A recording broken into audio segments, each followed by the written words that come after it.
Welcome to the Tepper School of Business Multimedia Series. For more information on the Tepper School at Carnegie Mellon, please visit us at www.tepper.cmu.edu/multimedia. And now, here's your selected video. Kiva Systems is a pioneer in the goods-to-man order fulfillment. Traditionally in the past it's been around distribution centers. Now you start to see it's fulfillment centers. It's no longer just the thought of distributing. And for Kiva, where we see the trends going with retailers is all around omni-channel. How can they service their customers through multiple channels? Online, retail, a combination of those two. What Kiva enables is for a retailer to have a flexible solution that can handle both of those out of the same set of equipment. So we think that that's a strong advantage for Kiva, and we can help our retail partners get there. When you place an order online, have you ever thought about the way that that order gets into the box? Well, in traditional warehouses, fulfillment centers, you will see everything from a person dragging a cart behind them, walking 5 miles up and down through shelving areas to pick products into orders. In others, you may see conveyor systems and tilt tray sorters and this kind of hard bolted down inflexible automation. Well, the Kiva system is a goods-to-man solution. So instead of the pick worker out walking around, that's non-value-added activity. Instead, the pick worker stands in a station and the orders drop into the system. So Mrs. Smith places an order for red, green, and blue t-shirts. The order drops into the system. The robots go out and pick up the shelves that have those red, green, and blue t-shirts and bring them to the pick worker. So the pick worker stands there, picks the product, scans the product, the light lights up on which order to put it in, and Mrs. Smith's order gets fulfilled all in one location. For Kiva, it starts with the product, right? You start with a truly disruptive technology and product that's going after a real need in the marketplace.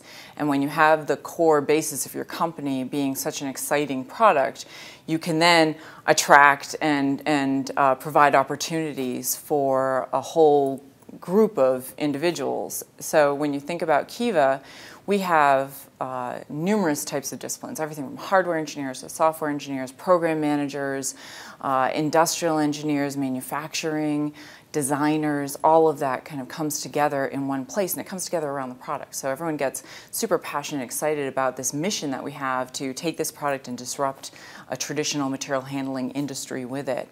And when you get that kind of energy and passion, it's easy to attract and retain the right people.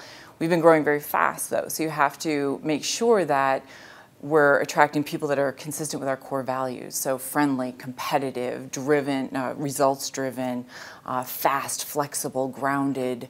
All of those are Kiva's core values, and we're very careful about making sure that the folks that come in the door represent and live those core values. That's the way we try to keep the culture as kind of edgy and startup-y and passionate as it is today.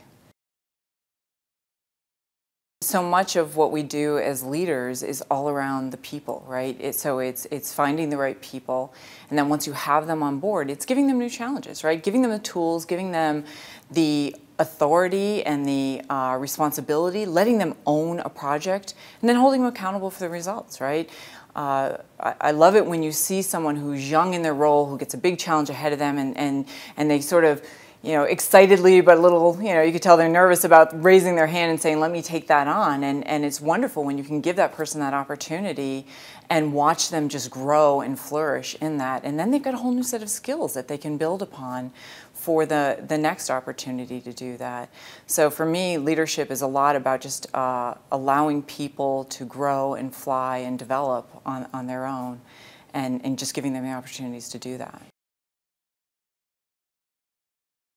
When you think about being in a company at a entry level or a few years into your career, and you think about competition, and what I mean about competition is you're competing to have a seat at the table, to have your voice and your perspective heard, to have a project or an idea funded, and the better that you can package that argument, right? The solid analysis, as well as the way to present it in a compelling manner that gets people to not only listen to you, listen to the argument, and then ultimately to give you the charter to go off and do that project or start that product area.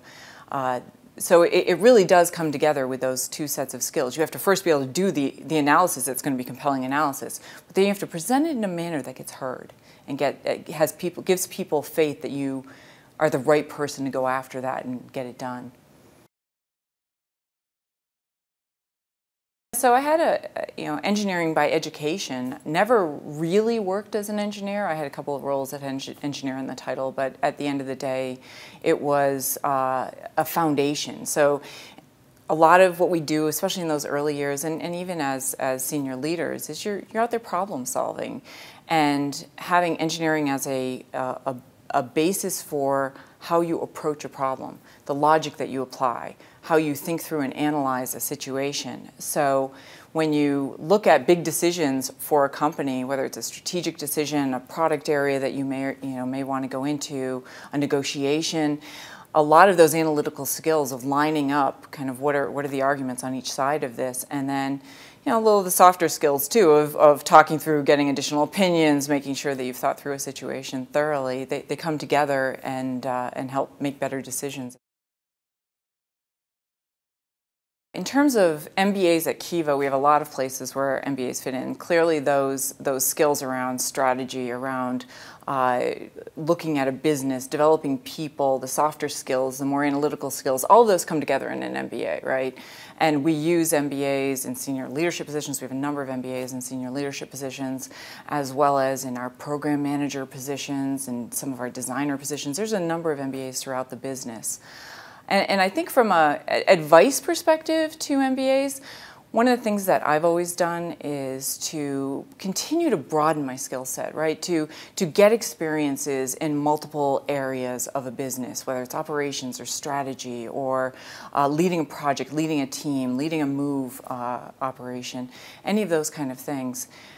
Places where you can put yourself out of your comfort zone, take on a new challenge, and then ultimately deliver results. And that's the way that you yourself grow and develop additional skills. And those skills then can be applied in new venues as you go forward and develop in your career.